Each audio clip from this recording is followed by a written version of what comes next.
인터넷 신문에 세계 최악의 10가지 실수라는 제목의 기사가 나왔습니다. 예를 들면 이런 것입니다. 해리포터 시리즈가 출판사의 출간을 결정하기 전까지 총 12곳으로부터 거절을 당했답니다. 나중에 이 해리포터를 쓴 저자 롤링이 출간해서 번 돈이 1조 원의 수입을 안겨주었습니다. 그 출판사에게. 그러니까 12출판사가 그걸 거절하고 얼마나 후회를 했겠어요. 그런가 하면 또 이런 것입니다.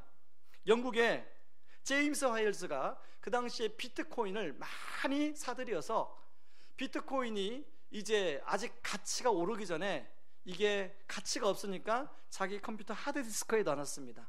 근데 오랫동안 두어도 가치가 오르지 않으니까 쓰레기통에 과감히 버려버렸어요. 근데 나중에 알고 보니까 이 비트코인이 가치가 72억 원이 된다는 걸 알았어요. 그 소식을 알고 이 제임스 하이얼스가 그 쓰레기 더미를 1.5m나 파헤쳐서 그걸 찾았답니다. 그런가 하면요, 세계적인 음반 회사인 데카라는 회사가 오디션을 봤는데 두 팀 중에 한 팀을 떨어뜨렸어요. 그 떨어뜨린 팀이 어느 팀이냐면 비틀즈입니다. 저는요, 이 중에 가장 저를 참 놀라게 했던 최악의 실수는 이게 아닌가 생각이 들어요. 여러분 구글 아시죠?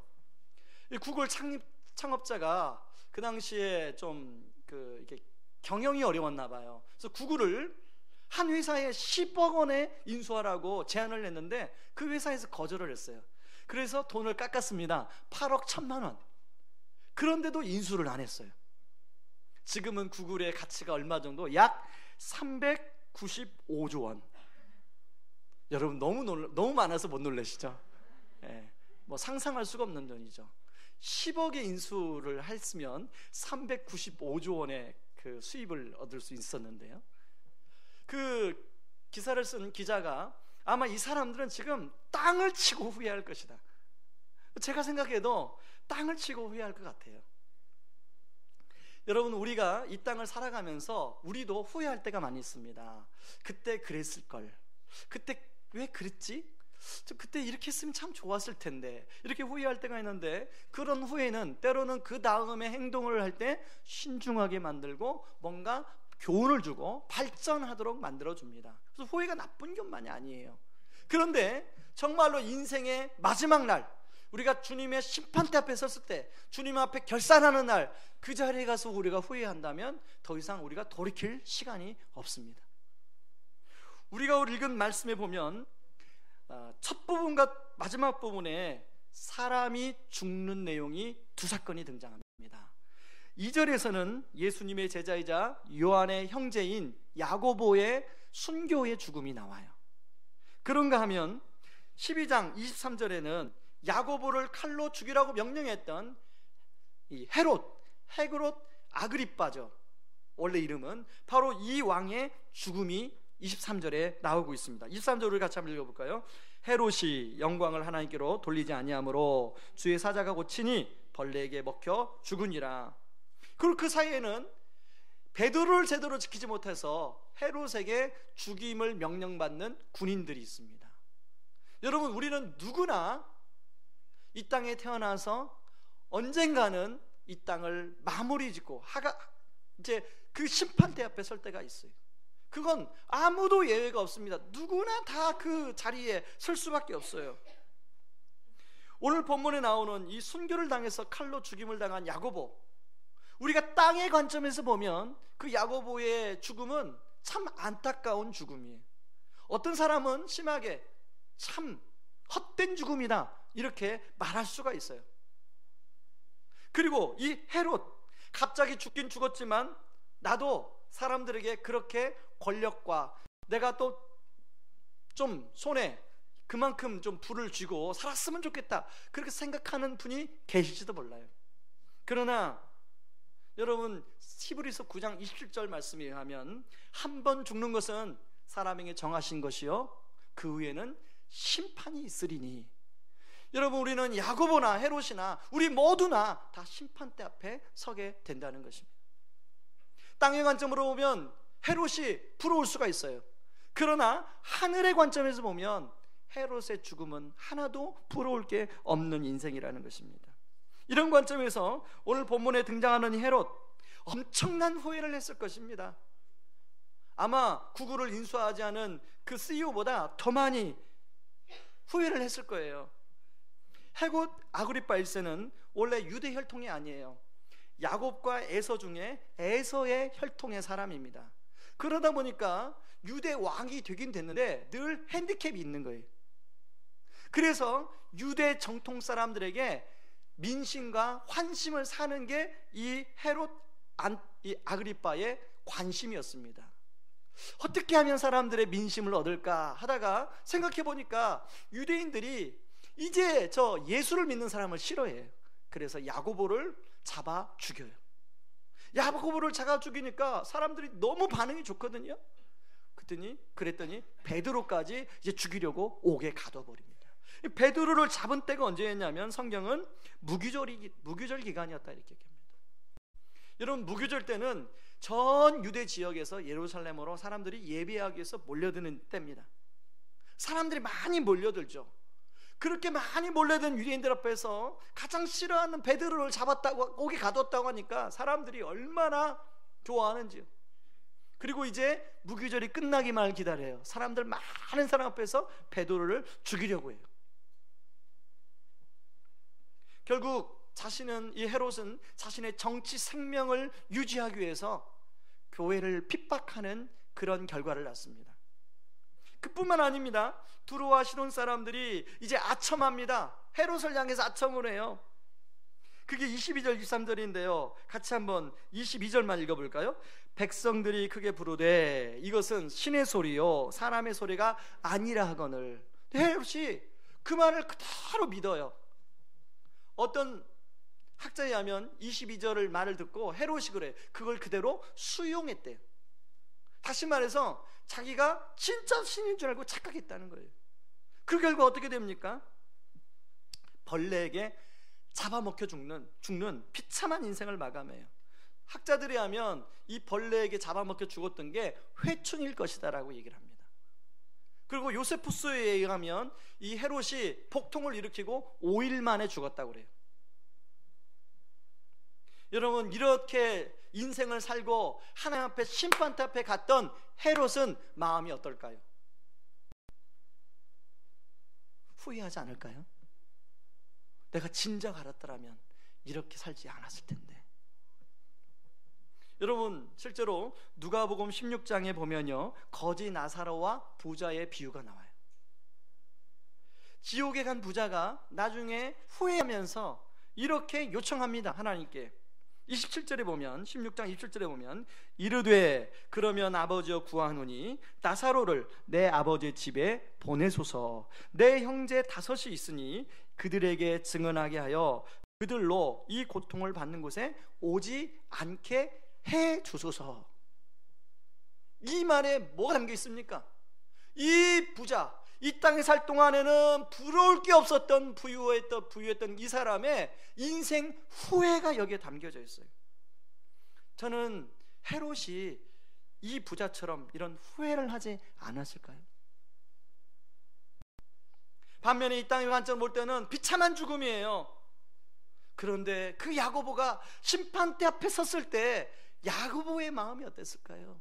주님이 야고보에게 생명의 면류관을 씌워주고 야고보는 자기 인생을 돌아보며 감사와 감격을 하는 인생이 아니었을까요? 여러분, 야고보는 원래 예수님의 제자가 되기 전에는 그 세베대의 아들이었어요. 이 세베대는요 그 갈릴리 바다에서 그래도 상당히 큰 어장을 관리하는 그런 부자 중에 부자였습니다. 그러니 부자의 아들이니까 나름대로 꿈이 있었죠. 그래서 예수님의 제자가 돼서 예수님한테 뭐라고 요청을 하냐면 마가복음에 보면 세베대의 아들 야고보와 요한이 주께 나와 여짜오되 선생님이여 무엇이든지 우리가 구하는 바를 우리에게 하여 주시기를 원하옵나이다. 이르시되 너희에게 무엇을 하여 주기를 원하느냐? 여짜오되 주의 영광 중에서 우리를 하나는 주의 우편에 하나는 좌편에 앉게 하여 주옵소서. 이때만 해도 이 야고보 안에는 정치적 야심이 있었어요. 헤롯처럼 정치적 야심이 있었어요. 남자라면 내가 이제까지 갈릴리 바다에서만 살았는데 저 수도 예루살렘에 가서 그래도 한번 좀 이름을 내고 좀 내 정치적 야망을 좀 펼치고 싶어. 그런데요, 주님을 만나고 성령의 은혜를 경험하고 그렇게 사는 것이 인생이 아니라는 걸 알았어요. 그래서 인생의 이 방향타를 확 전환합니다, 야고보가. 그리고 주의 복음과 하나님 나라를 위해서 자기 삶을 살아요. 그리고 이제 지금 주님의 심판대 앞에 섰어요. 야고보가 어떨까요? 그래, 그때 내가 이 방향으로 가지 않고 내가 내 인생의 방향을 틀어 이 방향으로 가서 살았던 것이 정말 맞구나, 정말 잘했구나. 주님은 생명의 면류관을 야고보에게 씌워주고 거기에서 감사와 감격의 찬양을 야고보가 올리지 않았을까요? 저나 여러분이나 누구나 우리는 주님의 심판대 앞에 서게 됩니다. 한 사람도 예의가 없습니다. 믿던 믿지 않던 성경은 죽음 후에는 심판이 있다고 얘기하고 있어요. 어떤 분은 죽으면 끝나지 무슨 심판이야 라고 생각하는 분이 있는데, 여러분, 우리 몸은 육과 영으로 되어 있습니다. 우리가 지금 생각, 이거 다 영적인 거예요. 이 육은 우리 껍데기입니다. 우리 몸을, 우리 영을 감싸고 있는 껍데기예요. 이 껍데기는 죽으면 흙으로 돌아가지만 우리의 이 생각이나 우리의 이 마음은 영에 속한 것이기 때문에 이게 다 하나님의 심판대 앞에 가는 거예요. 저와 여기에 계시는 모든 성도님들이 헤롯처럼 후회하는 인생이 아니라 야고보처럼 정말로 하나님 앞에 감사와 감격에 찬 모습으로 나아가는 인생 되기를 주의 이름으로 축원합니다. 그렇다면 우리가 후회하지 않는 인생을 살기 위해서 어떻게 해야 될까요? 첫 번째는 맡김이 참 중요합니다. 헤롯은 야고보를 죽인 후에 베드로를 감옥에 가뒀다고 말씀을 드렸습니다. 근데 이 헤롯은 전에도 베드로가 감옥에 가두었는데 베드로가 빠져나간 전력이 있음을 알아요. 주님께서 사도행전 4장 5장에 보면 베드로를 감옥에서 빠져나오게 하거든요. 그래서 이제는 베드로를 빠져나가지 못하도록 철저히 베드로를 몇 겹으로 경비합니다. 그래서 건장한 가장 군인을 택해서 총 16명을 택한 거예요. 4명씩 4팀, 총 16명. 베드로를 지키게 하는데요, 어떻게 지키게 하냐면 베드로가 이게 양팔이 있는데 양팔에 쇠사슬을 묶었습니다. 그리고 양쪽에서 군인들이 상대방 또 쇠사슬을 쳤어요.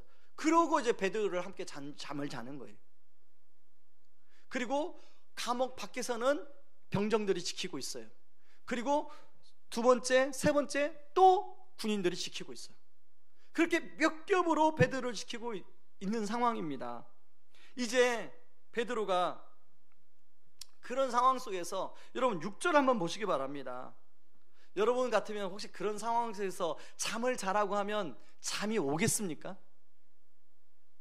지금 베드로가 갇힌 감옥은요, 이 로마 군인들이 지은 감옥은 어떻게 되어 있냐면 상옥이 있고 중옥이 있고 하옥이 있어요. 그러니까 지하 1층, 지하 2층, 지하 3층. 이제 베드로가 지금 갇힌 데는 지하 3층이에요. 이 지하 3층에서 베드로가 하나 빛이 들어오지 않는 곳에서 지금 쇠사슬에 매여서 있는 겁니다. 그리고 이제 그 밤이 지나면, 아침이 오면 베드로도 야고보처럼 칼로 목베임을 당하게 되어 있는 예정이 있었어요. 자, 여러분이 지금 그런 상황이라면 그날 밤 잠이 오겠습니까? 저나 여러분이나 조금만 스트레스 받는 일 있으면, 모르겠어요, 여러분들은 안 그럴지 몰라도 저는요, 조금 스트레스만 있으면 잠이 안 오더라고요. 잠을 자고 싶은데 깊이 못 자요. 평상시는 깊이 자거든요. 평상시는 딱 잠들면 5분이면 그냥 잠자리 드는데요, 어떤 이 근심하고 그런 일이 있으면 잠을 깊이 못 자더라고요. 그리고 잠을 자도 계속 그 생각이 떠올라요. 그러다가 새벽에 뒤척뒤척 하다 깨요. 한 2시, 3시. 베드로가 그러지 않을까요? 그런데 오늘 보세요. 6절 말씀을 보십시오. 헤롯이 잡아내려고 하는 그 전날 밤에 베드로가 두 군인 틈에서 두 쇠사슬에 매여 누워 자는데 파수꾼들이 문 밖에서 옷을 지키더니, 자, 베드로가 두 사슬에 매여서 누워 자고 있어요. 여러분 한번 물어보겠습니다. 자, 베드로가 깊은 잠을 잤을까요? 아니면 이 설치는 잠을 자고 있었을까요? 좀 대답을 해보세요. 괜찮습니다. 그냥 괜찮습니다. 뭐 둘 중에 하나 찍으면 되잖아요. 자, 그런데 제가 좀 이따 답을 말씀드리겠습니다. 거기다가 8절에 보니까 허리띠도 풀고 자고 있어요. 그리고 신발을 벗고 잠을 잡니다. 겉옷을 벗고 잠을 잡니다. 그렇죠? 마치 안방에서 아무 근심이 없는 사람처럼 모든 걸 벗고 잠을 자고 있어요. 얼마나 깊이 잠을 잤는지 천사들이 베드로의 옆구리를 쳐서 깨웠다고 그러는데, 이 쳐서라는 단어가 이 파타소라는 단어인데요, 그냥 치는 게 아니라 세게 치는 걸 말합니다. 베드로가 그냥 이렇게 흔들어도 잘 안 일어나니까, 여러분 우리가 그런 사람들을 어떻게 깨우죠? 예, 발로 그냥 팍 차서 깨우잖아요. 지금 그런 거예요, 천사가. 그만큼 베드로는 깊이 잠을 자고 있더라고요. 저는 이 베드로가 어떻게 이 밤에 그런 상황에서 깊이 잠을 잘 수 있을까? 그러면서 묵상을 했어요. 베드로는 바로 사도행전 4장 5장에 감옥에 갇혀 있다가 주님이 풀어주셨던 경험을 했어요.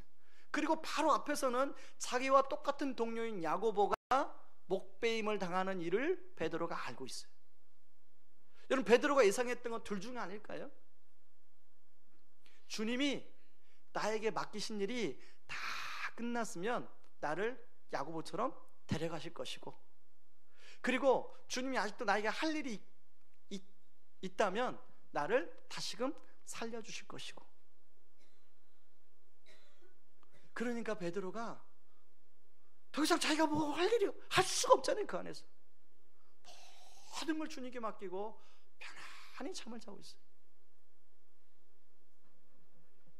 여러분, 우리가 이렇게 어떤 근심이 되는 상황이 맞닥뜨릴 때 모든 걸 주께 맡기면 베드로처럼 평강을 유지하는 줄 믿습니다.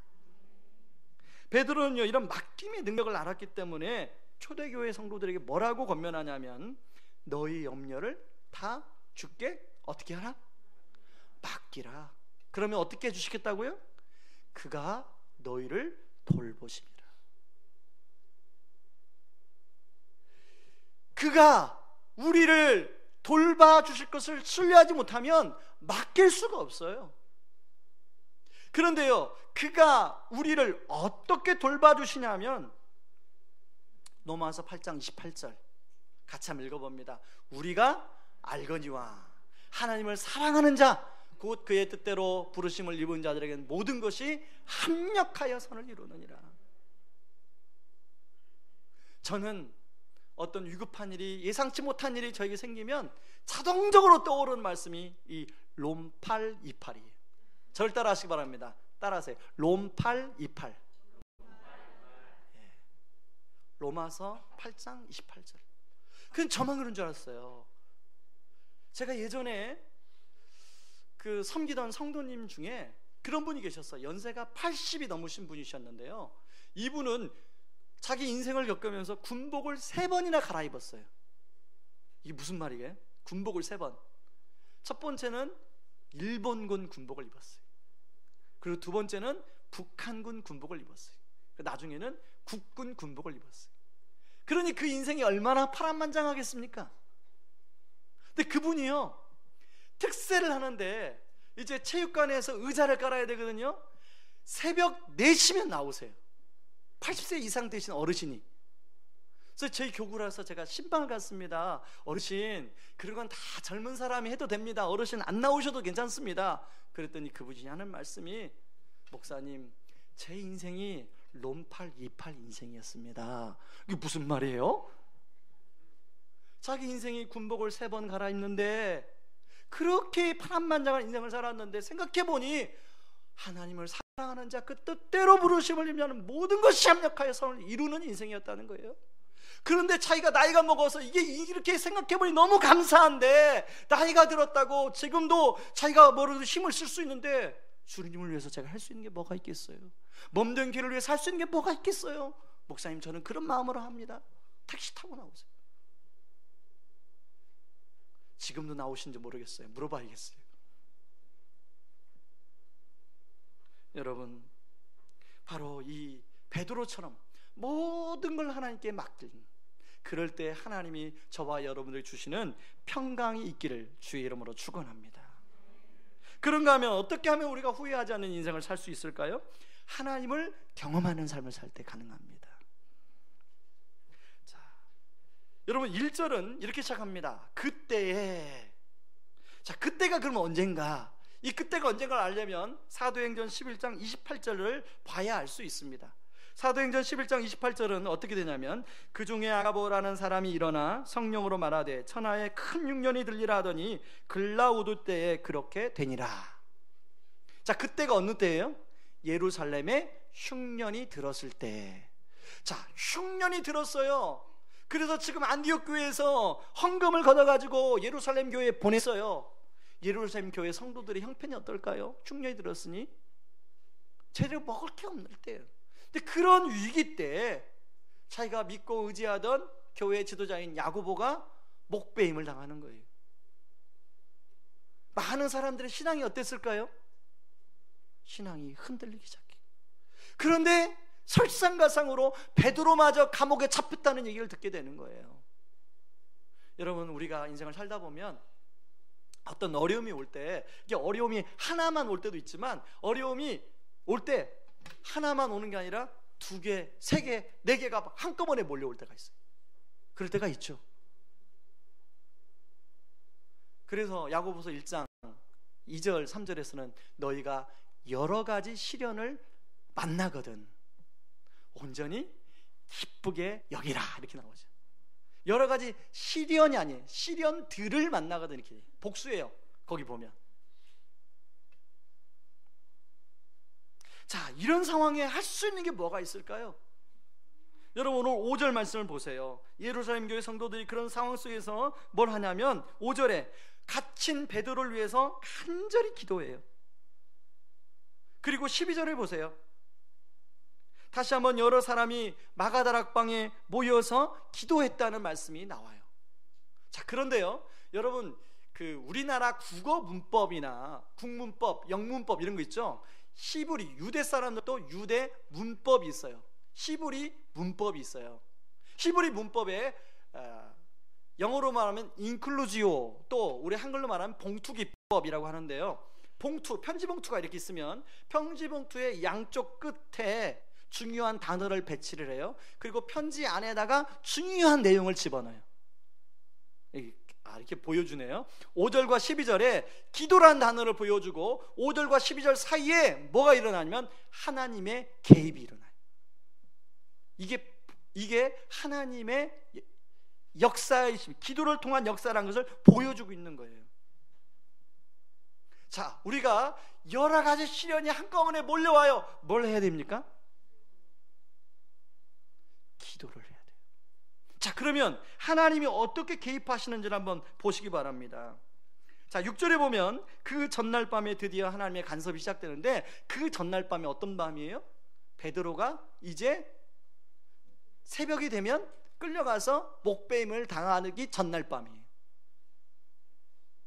헤롯이 베드로를 죽이려고 정한 디데이 전날 밤이에요. 우리가 살다 보면 마치 인생의 절벽 끝에 설 때가 있어요.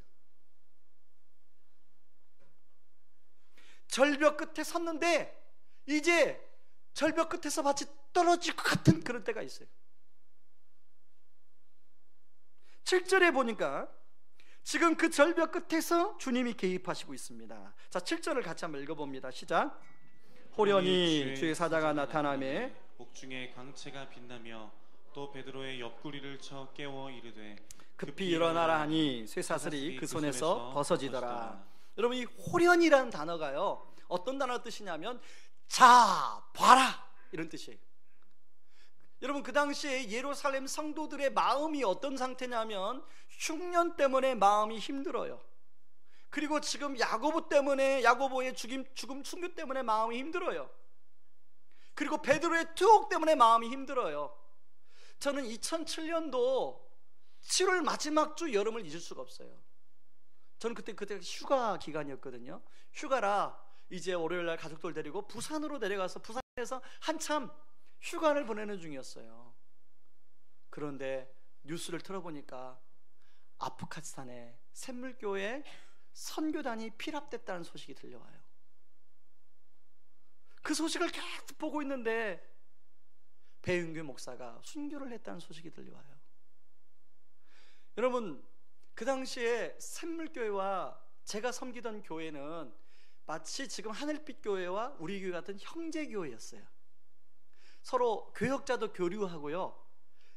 그리고 그 배윤규 목사님이 담당이 뭐였냐면 해외 선교부였어요. 그때 제가 담당이 해외 선교부였어요. 저도 2주 후면 이제 팀들을 데리고 선교를 가야 되는 상황이었어요. 제가 어떻게 느꼈겠습니까? 만약에 제가 저 자리에 있으면 배윤규 목사가 아니라 내가. 그런데요, 한 수요일 지났을까요? 목요일 지났을까요? 갑자기 연락이 또 왔어요. 함께 사역하고 있는 목사님의 사모님이 갑자기 감기로 입원했는데 중환자실에 들어갔다는 거예요. 그래서 휴가를 중도에 그만두고 수요일날 올라왔어요. 뭐 그런 상황에서 뭐 휴가를 보낼 수 있겠습니까? 수요일날 올라가서 그날부터 중환자실에서 앞에서 그 목사님하고 밤을 같이 셉니다. 근데 사모님이 감기로 월요일인지 화요일에 입원했는데요, 토요일날 하나님이 부르심 받았어요. 아이들 아직 어려요. 저는 그때 저의 마음만 힘든 게 아니라 그때 모든 성도님들이, 아마 예수 믿는 모든 성도님들이 마음이 힘들었을 거예요. 특히 제가 섬기던 교회의 성도님들이 마음이 너무너무 힘들었어요.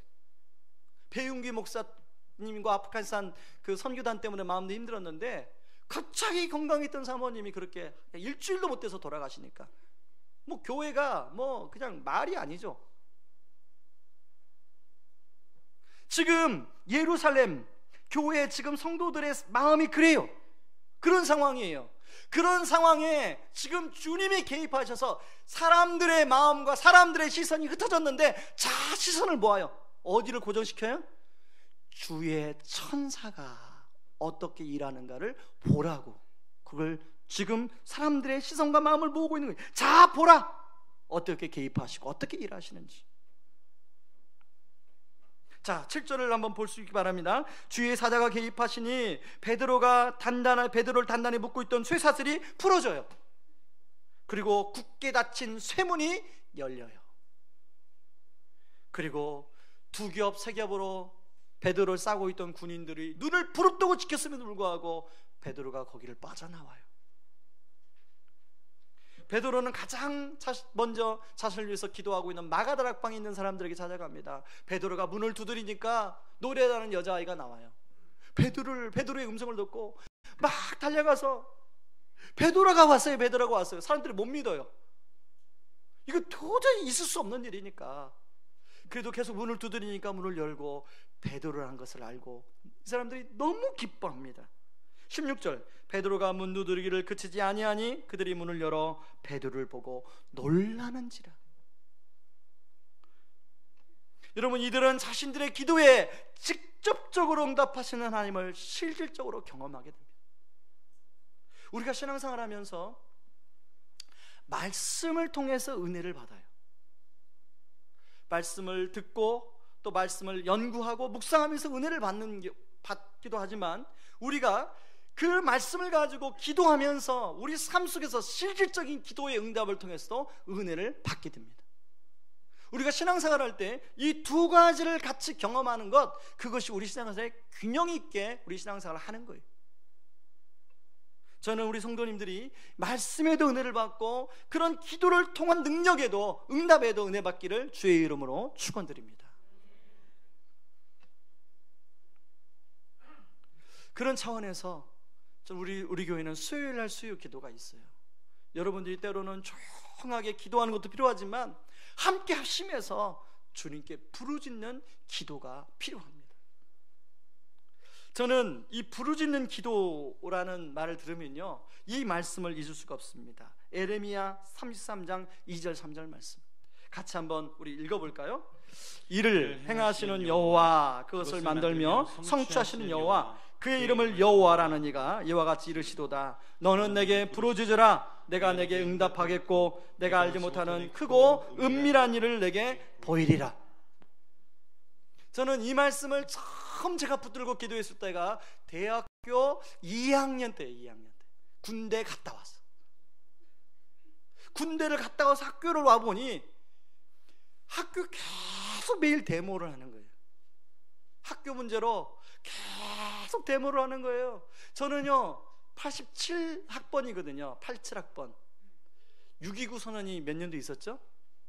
88년도 있었어요. 그래서 대학 들어가자마자 데모하다가 공부도 하나도 못하고 군대 간 사람이거든요. 그래서 이제 군대 가서 내가 지긋지긋하다. 데모 내가 나는 복학하면 오로지 내 공부를 열심히 하리라. 학교 갔더니 맨날 또 데모하는 거예요. 그래서 하나님께 물었습니다. 하나님, 제가 이제 군대에서 은혜도 받았습니다. 제가 믿는 사람인데 이제 복학생인데 하나님, 후배들이 막 이렇게 데모하고 막 거기 사이에서 고민하고 갈등하는데 제가 어떻게 하면 좋겠습니까? 그때 제가 떠올랐던 말씀이 이 말씀이었어요. 그래서 이 말씀을 그때 대자보 아시죠? 대자보에다가 이 말씀을 적었어요.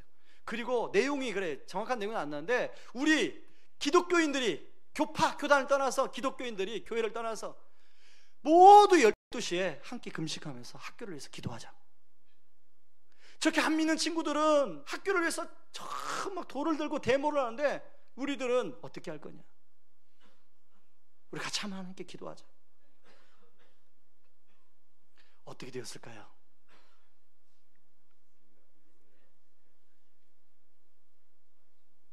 하나님께서 정말로 생각지도 못하게 응답을 해주시더라고요.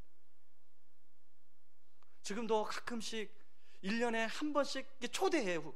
후배들이 선배를 초대해요. 저는 목회를 해서 거의 못 가는데 가끔 그런 학교를 갈 때마다 그 응답의 결과로 세워진 건물들을 보게 될 때마다 하나님이 살아계신 거죠. 여러분, 저는 이 말씀 여전히 예레미야 33장 2절 3절 말씀이 분명히 지금도 우리에게 주어진 약속의 말씀이에요. 이를 행하시는 여호와, 그것을 만들며 성취하시는 여호와, 그 이름을 여호와라는 이가 이와 같이 이르시도다. 너는 내게 어떻게 해라? 부르짖으라. 그러면 어떻게 해주시겠다고요? 내가 내게 응답하겠고 내가 알지 못하고 크고 은밀한 일들을 내게 보일 것이다. 저는 여러분들이 에레미야에게 약속하던 이 하나님의 약속이 여러분의 약속이 되시고 여러분의 인생 속에 하나님을 경험할 수 있기를 주의 이름으로 축원합니다. 그런가 하면 세 번째, 어떻게 하면 우리가 후회하지 않는 인생을 살 수 있을까요? 부르심을 따라 살 때 가능합니다. 여러분, 노블리스 오블리주라는 말이 있습니다. 많이 가진 사람이 더 많이 베풀고 섬겨야 된다는 말이죠. 이런 상황에서 헤롯은 정통 유대인이 아님에도 불구하고 로마 황제로부터 왕위를 인정을 받았어요. 사실 로마 황제가 준 게 아니에요. 엄격히 말하면 하나님이 주신 거예요. 그러면 하나님이 주신 이유가 있죠. 그것을 백성들을 향해서 잘 섬기고 대신 잘 통치하도록 하나님 맡겨주신 거예요. 그런데 헤롯은 그 많은 권력을 가지고 백성들을 억압하고 교회를 핍박하는 일에 사용했어요. 19절 보세요. 여러분, 19절에 보면 헤롯이 파수꾼을 죽이라고 명령한 다음에 본인은 가이사랴에 내려가 머무릅니다. 이 가이사랴는 어떤 도시냐면 원래는 가이사랴는 빈민들이 사는 도시였습니다. 어느 날 헤롯이 가이사랴를 갔는데 가이사랴에 빈민들만 사니까 밑에 사람에게 저게 뭐야? 어떻게 좀 대안을 세워봐. 그랬더니 어느 날 가이사랴를 쫙 사람들 다 쫓아내고 가이사랴를 밀고 그 지역에 가이사랴라는 도시를 세워요. 가이사랴 이름이 그 당시 황제 이름이거든요. 이 헤롯 왕은 황제에게 잘 보여야 되니까 아부하는 마음에 그 도시 이름을 황제 이름을 빌려서 지어요. 그리고 자기 별장을 거기다 짓습니다. 그래서 뭔가 골치 아픈 일 있으면 어디로 내려가냐면 가이사랴 별장에 내려가는 거예요. 근데 이 가이사랴는 두로와 시돈하고 가까워요. 근데 헤롯이 두로와 시돈 사람을 어떻게 생각했다고 그래요? 두로와 시돈 사람들을 별로 마음에 안 들게 생각했어요. 왜냐하면 두로와 시돈은 자원이 풍부한 곳입니다. 그래서 두로와 시돈 사람들이 자원이 풍부하다 보니까 뭐가 많냐면 이 돈이 많아요. 여러분, 이 부유한 사람이 다 그런 건 아니지만 부유한 사람들 치고 굉장히 자존심이 강해요. 다른 사람 이야기를 잘 안 들어요. 그러니까 헤롯이 무슨 얘기를 하면 두로와 시돈 사람이 잘 들었을까요? 안 들었을까요? 잘 안 들었어요. 그래서 헤롯이 두로와 시돈 사람을 싫어해. 아니, 다른 지역 사람들은 헤롯이 말하면 네 알겠습니다 하고 듣는데 두로와 시돈 사람은 이 자존심이 세가지고 말을 안 들어요. 근데 두로와 시돈 사람이 딱 하나 약점이 있어요. 거기는 식량이 안 나요. 그러니까 식량을 누구한테 이제 사서 먹냐면 이 유대로부터 사서 먹어요. 그러니까 헤롯이 허락을 해줘야만 해요. 그래서 헤롯이 그 약점 식량을 가지고 조절을 해요. 두로와 시돈 사람들. 오늘 이제 두로와 시돈 사람들이 헤롯이 왔으니까 그 헤롯을 마음에 들게 하기 위해서 뭐라고 하냐면 헤롯의 왕의 침소 맡은 신하 블라스도를 설득합니다. 이 블라스도는 지금으로 하면 로비스트예요. 로비스트. 그래서 우리에게 좀 식량을 팔게 해달라. 여러분, 헤롯의 삶의 방식이나 두로와 시돈 사람의 삶의 방식은 똑같아요. 그런 면에서 두로와 시돈 사람들도 하나님께 많이 받았어요. 그 땅, 자원이 많은 땅 누가 주신 거예요? 하나님 주신 거예요. 근데 그들은 자기의 배를 위해서 그것을 썼어요. 헤롯이 두로와 시돈 사람을 싫어하는 거 뭐냐면 똑같은 삶의 방식으로 싫어하니까, 꺾이지 않으니까 싫어하는 거죠. 여러분, 이러한 측면에서 우리 모습 안에는 헤롯과 같은 모습, 두로와 시돈 사람과 같은 모습이 우리 안에는 없습니까? 우리 안에도 저 마음속에 헤롯과 같은 마음, 두로와 시돈 사람 같은 마음이 여전히 작동하고 있지 않나요? 그걸 좀 점검해 볼 필요가 있습니다. 하나님은 상대적이긴 하지만 우리에게 많은 것을 맡기셨어요. 어떤 사람에게는 불을 맡기시고, 어떤 사람에게는 건강을 맡기시고, 어떤 사람에게는 달란트를 맡기시고, 많은 것들을 맡기셨어요. 그 맡기신 것들을 맡기신 분의 뜻을 따라 사용해야 되는데 그냥 자기만을 위해서 사는 거예요. 반면에 오늘 여러분, 야고보와 베드로, 헤롯과 두로 시돈 사람과 달리 야고보와 베드로는 자기에게 맡기신 대로, 하나님 앞에 맡기신 대로 살고 있어요. 하나님 나라와 복음을 위해서 자신의 삶을 그렇게 살았습니다. 여러분, 사명이라는 뜻은 심부름사자의 명할 명자예요. 하나님이 우리를 이 땅에 태어나게 하실 때 그냥 태어나게 하신 게 아니라 심부름을 보낸 거예요. 이 땅에 심부름 보낸 거예요. 한번 옆 사람하고 이렇게 한번 인사합시다. 집사님, 또 자매님, 형제님, 하나님께서 집사님, 자매님, 형제님에게 심부름을 보냈습니다. 네. 네. 그럼 이렇게 물어봐야 돼. 무슨 심부름이요? 무슨 심부름을 보냈는지 알아야 심부름할 거 아니에요.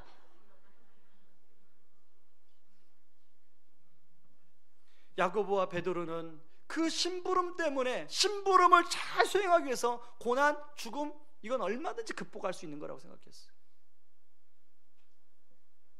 이 땅의 관점으로 보면 안타까운 죽음이죠. 그러나 하나님의 관점으로 보면 이 땅의 사명을 다 마치고 주님 품에 안긴 후회 없는 인생을 산 게 야고보와 베드로예요. 저와 여러분, 우리 주님이 맡기신 그 심부름 잘 하고 있습니까? 저는 장례식 할 때마다 꼭 드는 생각이 있어요. 여러분, 은행에 가면 번호표를 뽑고 이렇게 기다리잖아요.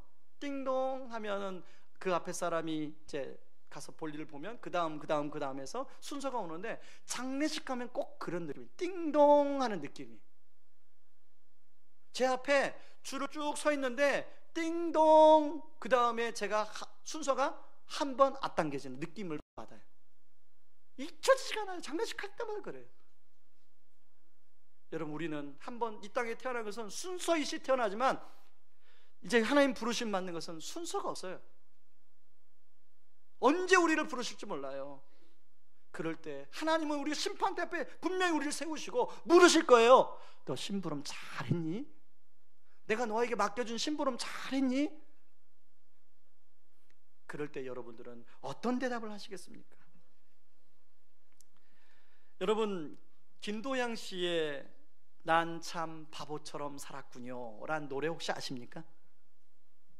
얼마 전에 나가수에서 나왔는데 1부 때는 이 노래를 좀 들려줬어요. 그런데 2부 때는 이게 좀 해보니까 이게 그냥 제가 차라리 읽어드리는 게 훨씬 은혜로울 것 같아요. 집에 가서 들어보시고 제가 읽어드리겠습니다. 어느 날 난 낙엽 지는 소리에 갑자기 텅 빈 내 마음을 보았죠. 그냥 덧없이 흘러버린 그런 세월을 느낀 거죠. 저 떨어지는 낙엽처럼 그렇게 살아버린 내 인생은 바보 같은 내 인생, 철없던 내 인생, 잊어버린 것이 아닐까, 늦어버린 것이 아닐까, 흘러버린 세월을 찾을 수만 있다면 얼마나 좋을까. 난 참 바보처럼 살았군요. 난 참 난 참 바보처럼 살았군요. 철없게. 와. 바보 같은 내 인생, 잃어버린 너, 잃어버린 내 인생, 잃어버린 너, 늦어버린 내 인생 찾을 수 있다면. 여러분, 이런 노래예요. 그런데요, 여러분, 이 노래가 김도양 씨만 부른 게 아니라 이종용 씨라는 분이 불렀어요. 이종용 씨는 아마 아실 분은 아실 텐데 저 때는 아니고 저보다 훨씬 먼저 떴던 가수예요. 1975년도에 가요대상 시상식에서 최고 가수상을 받은 사람이, 혹시 기억하십니까? 네. 근데 이분이요, 가수상을 받은 날 대마초 소지죄로 구속 수감됐어요. 절망 가운데 감옥에서 누굴 만나냐면 한 사형수를 만납니다. 그 사형수가 구리 십자가를 손에 쥐어주고 이런 말을 해요. 나는 사형당하겠지만 당신은 곧 출소할 테니까 예수 잘 믿고 내 목까지 살아다오. 이종용 씨가 그 얘기를 듣고 얼마 있다가 출소를 하게 됩니다. 그리고 자기가 이 가수를 통해서 사람들이 자기를 너무 좋아하니까 잊어버렸던 하나님을 다시 찾게 돼요.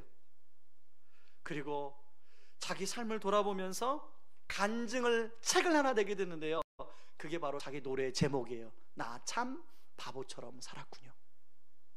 이종용 씨가 지금은 목사님이 되어서 미국에서 목회를 하고 계십니다. 여러분, 이런 후회는 빠르면 빠를수록 좋아요. 그렇죠? 근데 만약에 이런 후회를 우리가 주님의 심판대 앞에 가서 한다면 이미 늦어버려요. 여러분, 오늘 이 예배를 통해서 이 김도양 씨의 이 노래 난 참 바보처럼 살았군요, 그것이 우리의 회개로 이어진다면, 우리의 돌이킴으로 이어진다면 야고보처럼 인생의 방향이 바뀔 수가 있는 줄 믿습니다. 베드로처럼 인생의 방향이 바뀔 수 있는 줄 믿습니다. 그래서 우리가 주님 앞에 섰을 때 주님 부르심 따라 후회하지 않는 인생, 정말로 감격스러운 인생 살기를 주님의 이름으로 축원합니다. 우리 이 시간에 같이 찬양하고 기도하며 나가길 원합니다. 주의 말씀 앞에 선 같이 찬양합니다. 여러분, 이 찬양 2절에 보면요 이렇게 나갑니다. 주의 부르심 따라. 2절하고 1절을 하도록 하겠습니다.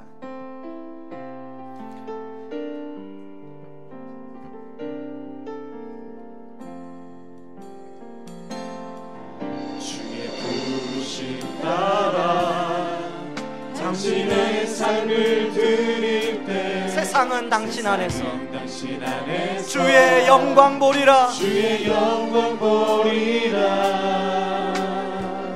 이 세상을 이길 주님의 군사되어 이 세상을 섬길 주님의 손과 발 되어 영원한 하나님의 나라 함께 세워가리. 주의 말씀 앞에 선 다 당신은 참된 예배자, 그토록 찾으시던 하나님의 기쁨, 이 세상을 향한 거룩한 생명빛 되어 이 세상을 위한 구원의 소망 되어 영원한 하나님의 나라 함께 세워가리. 이 세상을 이길 주님의 군사 되어 이 세상을 섬길 주님의 손과 발 되어 영원한 하나님 나라